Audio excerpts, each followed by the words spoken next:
So, welcome to the Network 19 Independent Provider Session. Again, thank you for your patience. Appreciate you guys holding on as we transition from one session to another. My name is Ann Weissent. I'm the Outreach Coordinator for 19 Services, and I'm here with Haida Hill, who is our QA Manager and also helps support the Network 19 group. So, we're glad to have you. And then we do have a guest who's joining us as soon as he can get in. Tony Thomas. Oh, I see Tony's here now. He is from he's a consultant with the National Alliance of Direct Support Professionals. So we are super excited to have Tony here. I also had a couple of people who emailed me, said they registered but didn't get the link. So I just sent them the link. So we're going to hope that they are able to pop in then. So today we're going to talk about the DSP Code of Ethics. And Haida, if we want to go ahead and start the PowerPoint.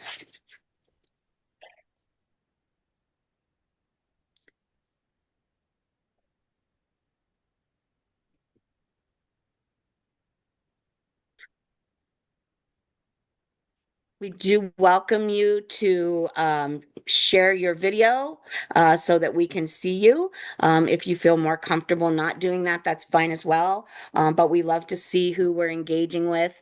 And, you know, part of the purpose of this Network 19 group is really about creating relationships and networking with each other so that we can share information, knowledge, and resources. So it's just always great to be able to see who's who and put faces and names together. But again, if you are more comfortable not, you are absolutely fine. Please stay on and stay with us. Also, same thing with your audio. If you can stay muted, it does cut back on or cuts down on feedback and things. But please feel free to unmute, jump in, share an experience. If there's something we're talking about and you're like, oh yeah, I just dealt with something just like that or just similar, please share your experience. We can learn from each other. And then also you can use the chat box if you would prefer to type any comments or questions in there. We'll be monitoring the chat box. Also, please know that you will get a follow-up email to this session. It will come out early next week. It will have a copy of the slide deck, so you'll be able to access all of the links that are embedded in the slide deck. It will also have any handouts that we reference in today's session. You will also get a training certificate. Please note that this session today, this conversation about the DSP Code of Ethics, does not meet the requirements for Code of Ethics training as required by DODD. That is available for free through My Learning, and we have put a link to the My Learning session in the slide deck for you as well. But your training certificate that you get will show that you were here and I guess for this particular one may not be of as much value since this topic is duplicative of a required topic. But the one reason we wanted to have this topic and talk about it is that DODD has not yet updated their Code of Ethics training to include the new Code of Ethics. So please continue to take the DODD training to meet your requirements, even though it's not updated yet. We still wanted to go ahead and have the conversation about the Code of Ethics. That's a good point, Ian. Yeah, it should be, we should be updating it shortly though. So, okay. Yeah, we're certainly hoping that DODD will be doing that. So we've thrown out the acronym NADSP, the NADSP Code of Ethics. You guys all know we use tons of acronyms in this field. So I just wanted to make sure that everybody knew what NADSP stood for and who they are. NADSP is the National Alliance of Direct Support Professionals. They are a national organization that promotes the professional, competent, and ethical direct support workforce throughout the United States. states. They lobby for direct support professionals on federal issues in Washington. They also work directly with most of the states in the U.S. In helping states to develop codes of ethics, trainings, and resources for direct support professionals. The NADSP was founded in 1996, and it grew out of an involvement with the Kennedy family. As all of you know, the Kennedy family has had a long history of advocating for persons with developmental disabilities, as well as for direct support providers and or professionals and caregivers going back decades because of their own involvement in the system with a child with a developmental disability. So John F. Kennedy Jr., that generation, was very involved in the development of and founding of the National Alliance of Direct Support Professionals. One of their goals being to help elevate the DSP role into a nationally recognized actual work classification. And they continue to work with legislators at the federal level on that. So let's go to the next slide and we'll talk a little bit about the history of the Code of Ethics. In the late 90s, we were moving, or the field was beginning to move out of institutional based care models, many of them being either habilitative, so trying to just teach people skills by doing routine things over and over and over again, like people having a goal to learn how to brush their teeth for 22 years in their plan. So that kind of habilitative model, and also a medical model. And so those models were beginning to morph into a more person-centered model of support for people. And so we began to see these concepts of person-centered supports, community integration, not deinstitutionalization, but decreasing the large institutions into smaller residential settings, and emphasis on individual rights. And so all of those things were transpiring in the late 1990s.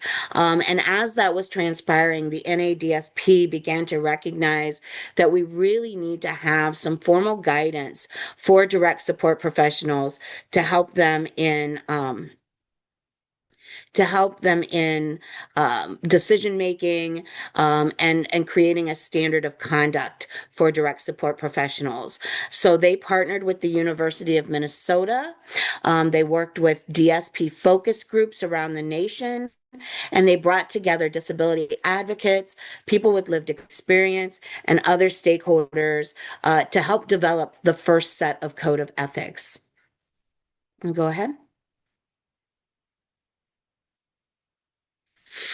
In 2001, NADSP released that first version of the Code of Ethics, which really became a professional compass for direct support professionals. It was a tool that helped to decrease abuse, neglect, and exploitation by setting out standards of care for direct support professionals. It focused on dignity, independence, and the rights of the people being served, and really became the foremost standard of conduct across the nation for people in direct support roles. Go ahead. I think we skipped one. Can you go back one? No, maybe not. Sorry. Okay. I thought we skipped one. Go ahead. So what are ethics? What is the definition of ethics? Ethics are moral principles that govern a person's behavior or how one conducts an activity. So it really is the standards. It's kind of the moral job description. So it helps us as direct support professionals when we are in a dilemma, which might be driven by our own personal beliefs, our own values, maybe driven by the system and rules and regulations.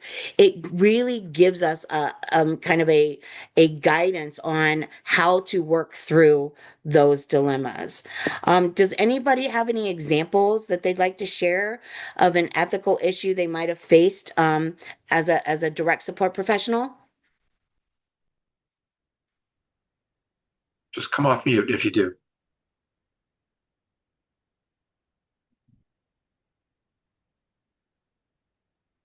Anybody want to share one?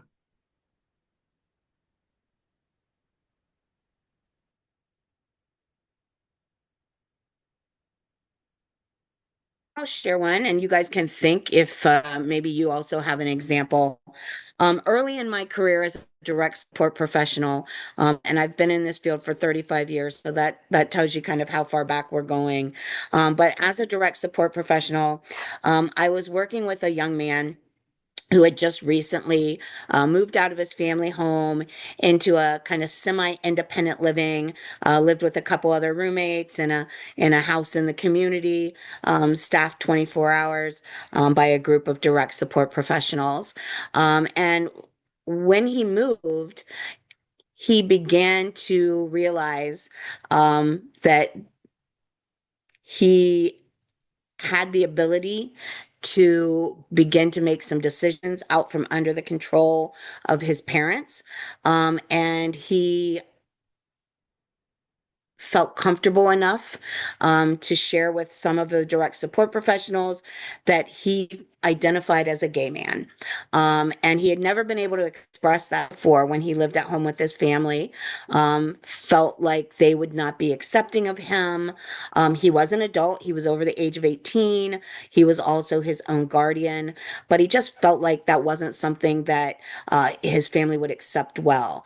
But because he had felt that way for so long, when he moved into this setting, he asked for the ability to begin to connect with that community, to become part of the local LGBTQ community, and ask us as direct support professionals to find ways to help him, make connections and truly live his identity. And so, as you can imagine, especially going back to the early 90s, if I recall, that was probably the height of the HIV epidemic in this country. There were a lot of things going on that made that conversation somewhat of an ethical dilemma for some of the direct support professionals. And so, we had to figure out, how do we navigate that? How do we deal with his desire to be a part of that community, but also not share that with his family, keep some of those decisions he was making confidential. He struggled with the idea that his team would have to know about it, or that other providers might see it in the plan. So we were able to work through all of those things and help him make connections. There were some DSPs that said, we're not willing to drive him to Columbus so that he can go to the DODD parade or the Pride parade or whatever parade it was. I can't remember. I think it was the DODD parade, or go to a local gay bar. And there were other DSPs that were like, yeah, absolutely, we're fine with that. So it was not only a DSP ethical dilemma, it also became an ethical dilemma with the team and figuring out how to integrate those supports into a plan in a way that didn't breach his confidentiality. So that was one that we had to work through when I was a young DSP. Anybody else had a similar ethical dilemma? Yeah, Hilda, can I chime in for just a second? Please, yes. This is Dee Van Ostrand. So I was working with this client for a couple of years. We knew each other pretty well. He lived with his parents, but he decided to move out. He needed a roommate. So him and his buddy got an apartment together, and I essentially started doing HBC with both of them. Well, anyways, the individual I started the work with was showing me one evening on his phone that he had a camera set up in his apartment. He was always worried about his family overstepping their bounds and coming into his personal space. So he wanted a camera there to make sure that he was okay, his privacy was secure. But he was showing me on his phone that night that he could hear his housemate. He could hear his housemate crystal clear, even though the camera was in the dining room area of the apartment, and his friend was in his own bedroom. You could still hear crystal clear everything that was going on. And I had spoke with the individual about privacy and rights and whatnot. And I actually had to speak with that individual's family also about the lack of privacy for his housemate. And I actually had to work with both teams to explain the situation and get the cameras removed because it didn't provide privacy for his housemate, and work with the individual on other ideas as to how to protect his privacy. So there was a lot of ethical issues that were coming into this. Absolutely. And then, how do we achieve what that individual wants to achieve without breaking the privacy of others? So it was an interesting situation. Absolutely. Great example, Deanna. Yeah, it really Thank you was. so much. Yeah. Yeah. Anyone else have any? All right, well, jump in if you do. Feel free, like Tony said, to unmute and contribute as we talk. As we go through each of these sections of the code, it might bring back a memory of something that you did deal with, and the example that Dee gave, and I think. It touches on many of these. I think you will be able to find parts of all of these different codes that could apply to that situation. So in 2023 or so, there was a conversation that things, times are changing, right? The profession has changed, technology has changed. The concept and philosophy of person-centeredness and self-determination has expanded. And the current code of ethics really wasn't covering all of the potential important ethical dilemmas that DSPs might face. And so a group of people worked together from NADSP, again from University of Minnesota, and then also through different focus groups throughout the nation with DSPs and people served to come up with a revised code of ethics. And so this chart here just compares the original code of ethics with the new code of ethics, and the things that are highlighted are the things that are have been changed in the new code of ethics. And so Tony Thomas, who was part of those conversations, again works as a consultant with NADSP, not only on the development of the code of ethics, but the ongoing training and implementation of the code of ethics throughout the nation, is here today to talk us through each of the different sections of the NADSP code of ethics. Thanks, Ann. Thank you. As Ann said, I'm a consultant in NADSP. Up until last year, I was working at an agency in Cleveland, Ohio, agency called Welcome House in Cleveland, Ohio, and was their executive director up there. They retired last July, and prior to my retiring from Welcome House in 2025, I started to work with NADSP to revise this code of ethics to make the changes in it. So we started back in late 2024 and then really worked all throughout 2024 and 2025. When I retired, NADSP came up to me and said, Tony, you got us into this mess. So it's time for you to continue on with it. So don't retire so quick. So I'm now working as a consultant to make sure that this code of ethics is better used, better distributed, better application across states, across agency providers, and especially by more direct support professionals than ever before. And the first code was developed, as Ann said, in 2001. I was part of that effort. Yes, I've been around that long.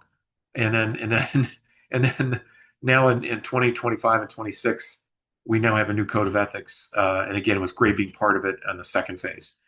Advocacy is, we're going to go through most of these pretty quickly, but I wanted to tell you, give you an example. So when you read a code of ethics, any code of ethics, social work, psychology, whatever, you'll see a broad statement of a statement that focuses on typically a single sentence. That's called an ethical principle or a tenet. Okay, and then what you have underneath it are ethical standards underneath that ethical tenet. Okay, so advocacy being the first one in the alphabet. As a direct support professional, I will advocate with the people I support for justice, equity, inclusion, belonging in their communities. Okay. Um, and I appreciate you highlighting a couple of really important, um, you know, statements in here, but enabling people to communicate for themselves and offer tools, strategies, and assistance when needed. Partner, partner with the people I support in understanding, advocating, protecting, and exercising the human and legal rights and responsibilities. Seek guidance from people I support, supervisors, managers, support team members when unsure how to proceed in advocacy efforts. Advocate for laws, regulations, policies, practices that promote justice, inclusion for people with disabilities. And then finally, advocate for laws, regulations, policies, procedures that promote and honor the direct support profession. So again, it's your job as a direct support professional to not only advocate for the person that you're supporting and their needs and wants and desires, but also advocate for yourself as a professional. So again, a dual role here in terms of this particular code of ethics. Next slide. I just want to say, one of the Yeah, most important parts about this is advocating alongside, yeah, so with the with, people. yeah, And there are certain people that we have to advocate for because they may not have the skills and ability to advocate for themselves. But when people do, it really is a partnership to advocate alongside those individuals. yeah. As a confidentiality and privacy, relatively unchanged area from the previous code. And again, this is one of those areas of the code of ethics, confidentiality and privacy. You will see it in other codes of ethics, social work, particularly psychology, occupational therapy, physical therapy. All those particular codes of ethics have strong statements around confidentiality and privacy. So do we. As a direct support professional, I'll promote, protect, and respect the confidentiality of people I support.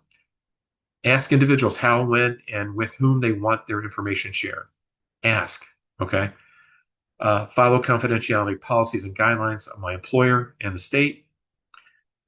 Disclose confidential information only with the person's permission or when necessary to prevent serious or imminent harm.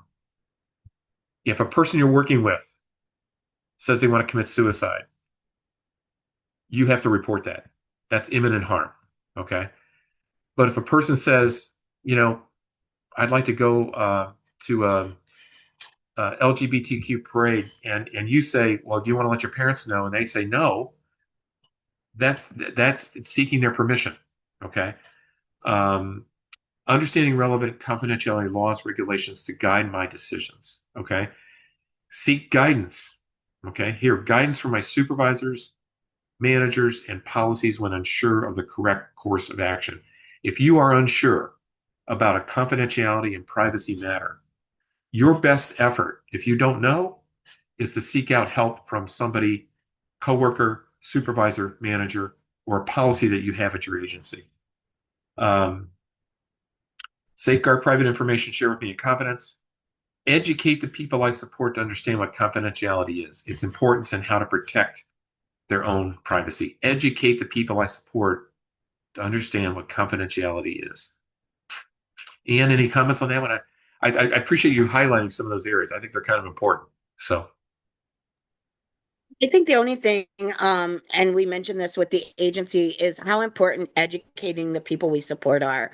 Um, yeah, As professionals in the field, we're very familiar with confidentiality. We know what it means. We take Mhm. training once a year on confidentiality, but the people we support may not understand that concept. So making sure that they do, and also making sure that not only do they understand it in regards to their own confidentiality and how we will try to protect that, but also understanding it within the concept of I may live in a shared living arrangement and I probably shouldn't post pictures of my roommate, or I probably shouldn't share out my home address with someone Right. that I don't have a close relationship with. So, again, helping them understand confidentiality from both of those sides. Yeah. Good point. Next slide. Justice, fairness, equity, and inclusion. The and inclusion is new. Justice, fairness, and equity was there in 2001, and we've added an inclusion. As a direct support professional, I will advocate for and promote justice, fairness, equity, and inclusion for the people I support. Broad statement, right? Now let's get down to specifics. Here we go. Promote, protect, and ensure human and legal rights, fundamental freedoms, and inherent dignity of the people I support. Ensure that my own biases do not interfere with honoring and supporting people. Support full inclusion in our communities as desired by the people I support. Take action to eliminate barriers and segregation. Teach people I support about inclusion and opportunities to promote it in their lives. And ensure people feel free to express their identities as desired. That's Ian's example perfectly right there. Ensure equity in the opportunities, attention, and support I provide. Understand and respect the differences between emancipation, supported decision-making plans, and formal legal representation. Okay. Um, Work in partnership with legal representatives to honor the person's preferences and interests. Even though the person may have a legal guardian, they still have responsibility and rights that you can honor and work with them. Okay. Advocate for my own fair and equitable treatment as an employee, ensuring justice and equity for all. That last line is related to you. If you're a direct support professional, independent provider, you're advocating for my own fair and equitable treatment as an employee, ensuring justice and equity for all. Ian, any comments on that one? Do you want to? Yeah, I just want to touch on the inclusion part. And I Yeah, think sometimes when we talk about inclusion, we think integration. And so there's some distinct differences here between inclusion and the community inclusion or the community integration that really is part of our current model of service delivery. When I think about inclusion, I think about things like how is the person involved in their person-centered planning process in mhm, their team meetings? How is the person involved in maybe if they are served by an independent provider and also an agency? How are they involved in giving feedback to their providers about, their satisfaction with services or how to make services better? So it really is not just being part of the community, it's also being part of the decision making processes that affect my life. that's a good point. Yeah, yeah, and that's a great example why inclusion was important to add inclusion onto this particular area of the code of ethics. So, yeah, and just to give you an example, in 2001, if you if you can go back, justice, fairness, and equity were all separate areas of the code of ethics. We managed to combine them in 2001, and then in 2025 added inclusion in because it's an important concept in our industry. So, I'm sorry, Heidi, go ahead into the next one. So. Person-centered supports. As a direct support professional, I work with partnership with the people I support, approaching their goals and aspirations with, here we go, flexibility, curiosity, creativity, and commitment. Really, four really unique words in a code of ethics. And I haven't seen that kind of language in any other code of ethics that I've looked at as we were revising it. But I love that we've revised this particular broad statement to include flexibility, curiosity, creativity, and commitment. Apply person-centered practices, collaborating with individuals and their teams understand what's important to and for them. Balance expectations of the individuals I support with other professional responsibilities, seeking help when others when needed. Okay. Ensuring the rights of individuals to live as independently as possible and direct their own lives. Assist individuals who are unable to rely on speech and who are unable to see and hear or engage in using their preferred methods. There's when I was working in an agency in Cleveland, group home that served like 8 people with developmental disabilities. 5 of them used different communication devices. So it was fascinating to see how the direct support professionals there work with each person to make sure that their needs are being expressed using a technology that was somehow foreign to them before they started to work there. So seek guidance from people I support about their culture, preferences, and social networks. Be prepared and adaptable and dedicated to their goals and preferences, consulting with their support team when uncertain. Engage individuals in advocating for themselves in ways that work for them. Seek the person's guidance when I see policies, practices, and desires of other limiting their choices. And then finally, support each person's right to manage relationships as they choose. Again, supporting each person's right to manage relationships as they choose goes directly back to Anne's example that she gave in the beginning. Helping that person connect with the LGBTQ community, helping them attend a Pride March, helping them go to an events that really, expand their awareness of what their current identity is. That's really what person-centered supports are all about. So, Haida, next code, next or the code. Physical and emotional well-being. We asked this to the agency group. I'll ask all of you. All of you are independent providers. If you've gone to the doctor and taken a person you support to the doctor, how many times has a doctor spoken directly to you first before they talk to the client? Does that happen to anybody? Yes? No? Has it? It hasn't happened. So as a group of independent providers, you take people to the doctor, correct? Yeah, it happens all the time. Thank you, Dean. Yes, that's right. That's what I thought. Yeah. Yeah, that was sort of that was sort of the impression a lot of the direct support professionals from the agency-based practice in the last session said as well. It happens all the time, and this one speaks volumes to your as a direct support professional. I'll promote the emotional, physical, and spiritual well-being of the people I support. I'll respect their autonomy while ensuring safety and reducing harm. So respecting their autonomy means that when a doctor talks directly to you, you're now redirecting the doctor to talk to your person you support, right? Develop and nurture respectful relationships. Teach people to recognize signs and symptoms of physical and mental health concerns. Assist people in understanding and advocating for their sexual and reproductive health. Enlisting professional guidance as needed. Teach individuals to understand and report abuse, neglect, exploitation, or harm. Report any observed or suspected abuse, neglect, or exploitation to the appropriate authorities. If you know about abuse, you're a mandated reporter and you report it. And this code covers that as well. Supporting informed decision-making, even when their decisions involve personal risk, educating team members about this right when appropriate. Work with the person in our team to find alternatives and advocating for removing unnecessary restrictions. And then finally, recognizing the effects of past and present trauma. That's a new statement. Recognizing the effects of past and present trauma and help create environments that promote healing and prevent further harm. That's a big area of the Code of Ethics, a broad area.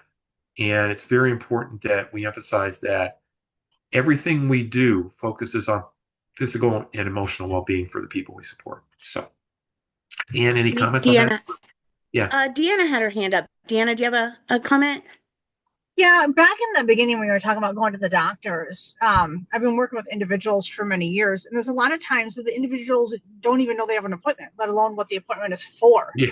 Yes. And so when I am getting them to, in transit, I'm explaining, what doctor and what for, and where are you at on this, and do you have any concerns before we get to the doctor? And then while we're at the doctor's office, as the doctor is talking to me like I'm the patient, Yes. I Yes. always make sure and look at my individual and ask them, do they understand? And, let's explain further. And before the doctor leaves the room, do you have any other questions or concerns? I always make sure that they're very aware of what's occurring and that their needs are being taken care of before the doctor leaves. Deanna, thanks for saying that, and thanks for advocating for it. And what a great way to do it on if the client may not remember that they had a doctor's appointment or may not know what the doctor is about. Okay. So here you are in the car on the way there, and you're educating the person and doing the right thing by educating the person on the way to the doctor's appointment to say, hey, this is what the doctor is. This is what it's going to be about. And they're going to look at this particular area. And do you have any questions about that? And prompt the person to bring up their questions during the visit with the doctor. Great way to do it. Love it. Any other examples on that? Any others? Oh, okay. All right. Let's go to the next one. Haida, thank you. Um, this area of the Code of Ethics has changed the most. It used to be called, back in 2001, Integrity and Responsibility. And from our focus groups in 2025 and all of our work with subject matter experts and people that around the country, hands down said that area of the Code of Ethics has to change.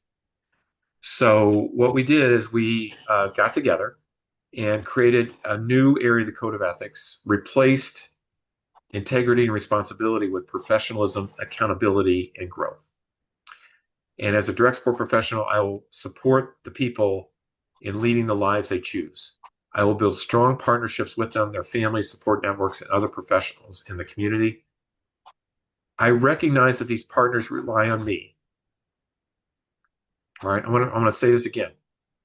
I recognize that these partners rely on me to bring my best self to this profession and to be accountable for my actions. That line is probably one of the most important lines in this code of ethics for me, because it says that if you're not bringing your best self, you're not bringing anything to work. Okay, you have to bring your best self to work. And you might have bad days and you might have really rough time at home. And here you get in the car and you come to work. You have to bring your best self in the door wherever you go, to this profession and to be accountable for my actions. Very quickly, understand and appreciate and interact effectively with people from different cultural backgrounds through learning, self-reflection, and adapting my behavior to connect respectfully with others.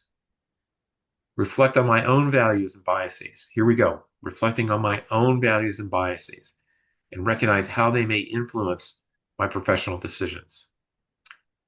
Acknowledge my limitations and seek guidance from people I support. Take responsibility for my decisions and actions and learn from my mistakes. Promote accountability among coworkers and others involved in the lives of people I support. Be transparent and honest in all communications. Extend kindness and respect to each individual and to members of their networks, including family, friends, and neighbors and professionals. And recognize my own dignity and worth, advocating for respectful treatment and seeking support when needed.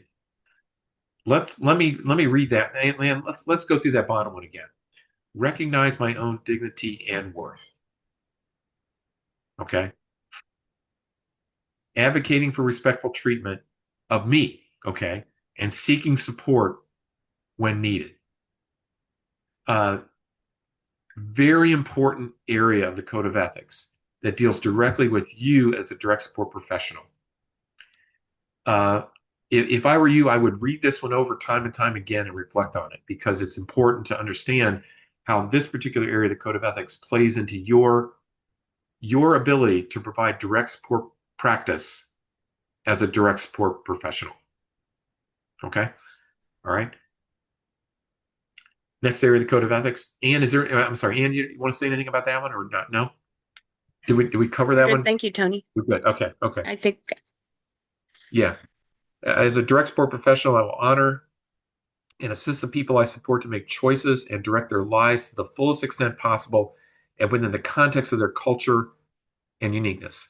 Every person you work with is unique and has a culture, right? Every person you work with is unique and has a culture. Educating and supporting individuals to make choice and practice self-determination in all areas of life, physical, intellectual, emotional, social, financial, environmental, and spiritual. And by the way, self-determination, like confidentiality, is very much embedded in every other human service code of ethics that I've seen, whether it's social work, psychology, PTOT, speech and hearing, all those other professional fields have codes of ethics that include at least confidentiality and self-determination. Respect each person's right to make decisions, take risks, support each individual's potential for lifelong learning and growth, teach people to understand and use mistakes as valuable opportunities for learning and growth. We were talking about this in the previous session, Ian, about how we as sometimes our support teams cannot tolerate the team built around the person cannot tolerate the person with the developmental disability making a mistake. I'm sorry, they do. And they can learn from those mistakes, and we've got to give them an opportunity to learn from them. Supporting the right of individuals to direct their services. And Ohio's done a great job at this, by the way. You know, self-directed waivers, other kinds of services where people can direct their own services and take control of their lives. Wonderful to see that expanding in Ohio. Understand that individuals with legal representatives still have the right to make choices. That's important to emphasize. And then respect and honor cultural differences in how self-determination and decision-making are understood and practiced. Okay. So again, broad area of the code of ethics, self-determination, very important concept for our industry as well as other human service industries. Being a licensed independent social worker, I get a chance to see what social work looks like from the ethical side. And it's great to see the similarities happening here in our direct support practice industry as well. So great changes to this code of ethics. Ian, you want to any comment on that one you want to make? There's a lot of great material on this particular code area of the code. So Absolutely. I think one of the big things is just I challenge each of you as independent providers to really explore how you can be more cognizant and um, knowledgeable about culture. So explore ways that you can learn more about the person's culture, their background, their experiences. Um, I I've had the opportunity in this field to wear many different hats. I started as a direct support professional, moved into a frontline supervisory role, moved into a position at the county board, very similar to the current SSA position, but years ago it wasn't called SSA. call case Moved into management. county, moved into county board leadership, and then moved up to the state. So I've had this great opportunity to wear many different hats. And one of the experiences that I had as an SSA was a situation where we assisted the family with identifying a couple of independent providers to work with their son. The family was from India, and they had certain religious and cultural beliefs Mhm. that centered around their son's food preferences and his dietary limitations. And neither one of the independent providers were well versed in that. They did not know a lot about the family's faith. And actually, we were able to support mom in spending some time with the direct support professionals. Her son actually didn't live in the family home. He actually had his own apartment. So the individual providers were coming to his apartment to provide services. So mom would come to the apartment a couple times a week, and she taught the independent providers how to make some of the cultural dishes that were, his favorites. And not only were they his favorites, it also they were in line with the religious dietary restrictions that they believed in. And so it was just a great opportunity for the DSPs to empower themselves by learning more about the person's culture. And so I think Yeah. that when you can do that, it helps you um, deal with these ethical dilemmas, especially under this section or under the other sections that address culture. Yeah, and that's a great point. I mean, if it wasn't for the direct support professional taking action, recognizing the culture of the person, it's something that was missing in that scenario. And the missing part was that this person had come from a family that had Indian background and Indian culture, and wasn't getting the same things for for his to recognize his culture, to be aware of it. So very, very well done. Great example. So Haida, you want to go to the next slide? Well, and I think you might. Yeah, I think you're up. Okay. Yeah, so I think if you don't mind, we're going to skip this. If we have Yeah. time, we will go back to this. You're going to get a handout that has some DSP ethical scenarios and then some questions that we were going to use as a group discussion.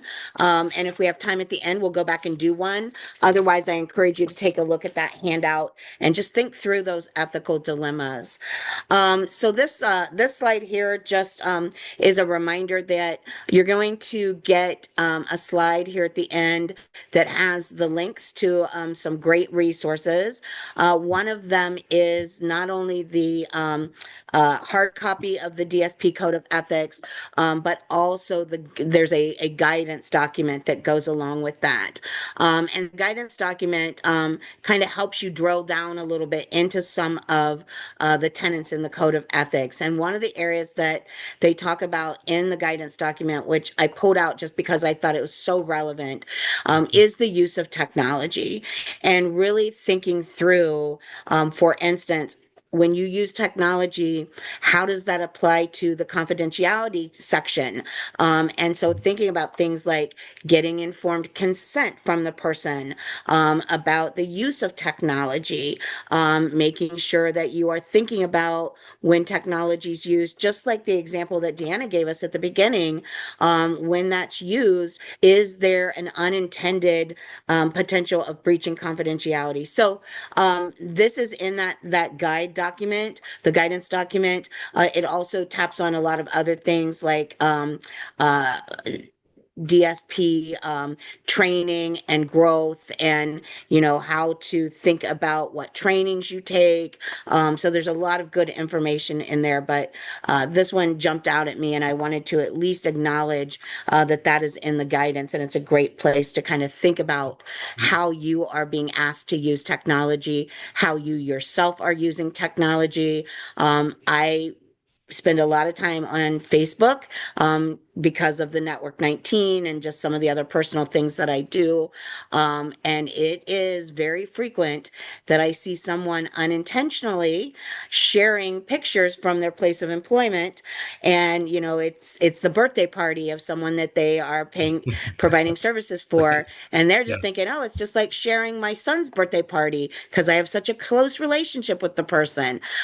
So you have to begin to think how technology gets addressed from an ethical perspective.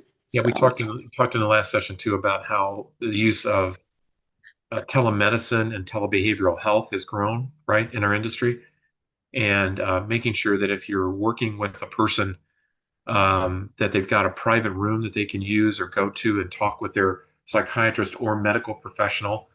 Typically, it could be a doctor or a nurse practitioner that they're speaking to, using maybe a telephone or an iPad or something like that. Making sure that the person has the privacy that they need when they're engaged in that kind of conversation. And if they need help from you, making sure you know when to come in, and when that person needs help, that they can ask you to come in and actually assist them during that session as well. So, and I am thrilled that you found this use of technology as part of that practice guidebook, because we zeroed in on that as an important area. That's not something you want to typically include in a code of ethics. But what we did is we took those areas that were tough to fit in to a code of ethics and put it into something called a practice guidebook. It's about 12 to 13 pages long. It's a long document. And what you can do is use it as a reference point along with your code of ethics, which is a shorter document. So, Ian, go ahead. Absolutely. Sorry. So we want to wrap up here with a short video. Yeah. This video really goes through a scenario that touches on a number of, ethical dilemmas that the team has to think about for this person. So we'll go through that, and then we'll have a couple minutes at the end for any comments or questions that you might Questions. have. Yeah. Yeah, it's a great video. And we really appreciate Haida today making sure that it works. So that's Ann and I could never It, do this. So we really it is a team effort, team definitely. effort, right? Yeah.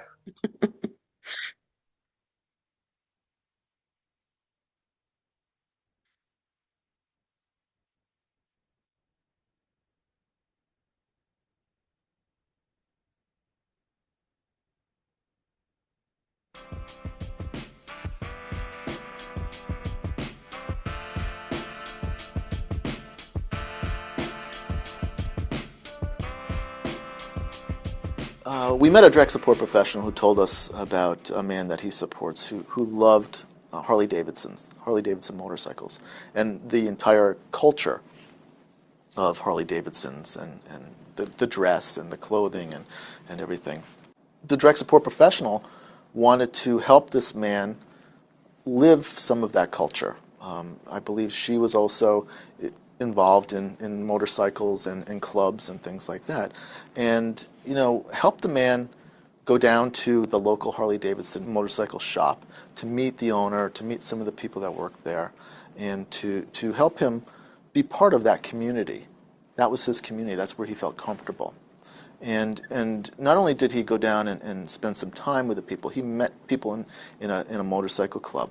He went out for rides on a sidecar with some Harley Davidson riders, and he was part of that club. And this direct support professional and the others that worked with this man, who may have some value judgments against Harley Davidsons and that community, they didn't judge him. They honored his wishes. They honored his dreams, and they helped him find that community. And that community was incredibly gracious to this man with a disability and included him on all sorts of activities and rides and fundraising events. And this is really what direct support professionals should be doing. We've also heard a lot of stories where direct support professionals would say, no, I think that's inappropriate. That's not a good culture for you. And we've heard stories like that, and that's unethical. We should not be judging other people's wishes or dreams or desires. We should do everything that we can to support them.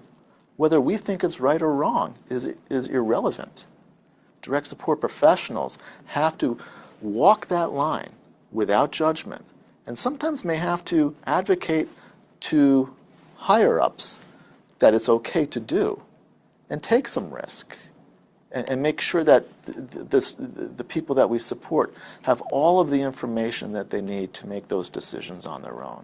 And we should not be making those decisions for anybody. Our responsibility is to give you that information, make sure that you understand the consequences of a decision that you make, and then have fun. That's what it's all about.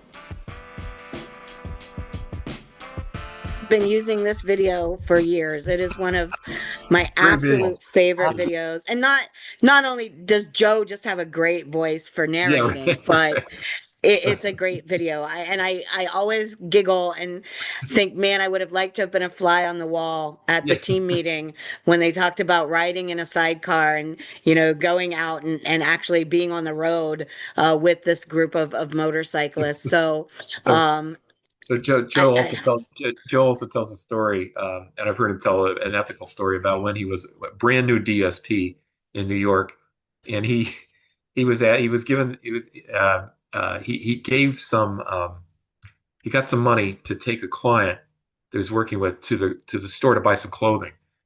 And Joe goes in and picks out the clothing for the client instead of letting the client choose. Client comes out with a Grateful Dead T-shirt and board shorts. So, which is exactly what Joe was wearing to work. So he wasn't making a decision about, he wasn't making a decision about what the client's culture was, anything about the client, his age, and the differences in age between him and the client. It was all about what Joe wanted to see on the client.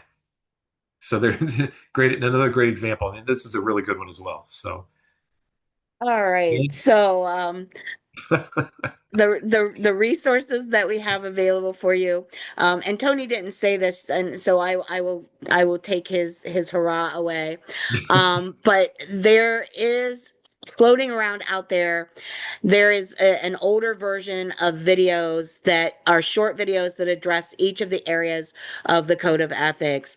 The University of Minnesota, in conjunction with NADSP, has updated those videos right. with new videos that address the changes in the Code of Ethics.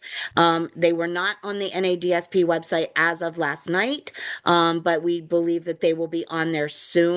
Also, you can check the NADSP YouTube channel. But the old ones, the original ones, were very, very good. I expect the new ones to be just as Yeah. good. Yeah. So I'm sure that once they are posted, you will be able to get to them via this first link. The first link is the NADSP website. It is their page specifically dedicated to resources and information about the Code of Ethics. We're going to give you the Code of Ethics written version, as well as the guide that will come as Right. attachments with your follow-up email. They are also available in Spanish. So if any of you need that in Spanish, or you know someone who might utilize it in Spanish, Right. that is available on the website. As I said, There's a when we, sign language version too. There's a sign language version too. oh, So yeah. wonderful. Yeah. Wonderful. And as I mentioned at the beginning, this conversation today, this session, does not replace and is not approved to meet your requirement for Code of Ethics training. So you will still need to take the one that is on the DODD My Learning in order to meet your training requirements. So that second link will take you to where you can access that. And then finally, the third link, NADSP did a 1 hour webinar in June Hmm. introducing the new Code of Ethics. Some of the conversation is similar to what we've had today, Yeah. Right. but there is a recorded video if you just want to hear more about it, or if you want to, hear it directly from the horse's mouth. Joe Yeah. Macbeth, who's the director of NADSP, he was the presenter. We also want to thank NADSP for many of the materials in today's training that we have utilized. So we appreciate that as well. They've always been a wonderful advocate for getting information out to direct support professionals. So thanks for that. And then just, does anybody have any questions or comments? There's really nothing. There's a comment about folks liking the video, but there's nothing else in chat. But if anybody wanted to jump in before we wrap up. Yeah. Any other final questions?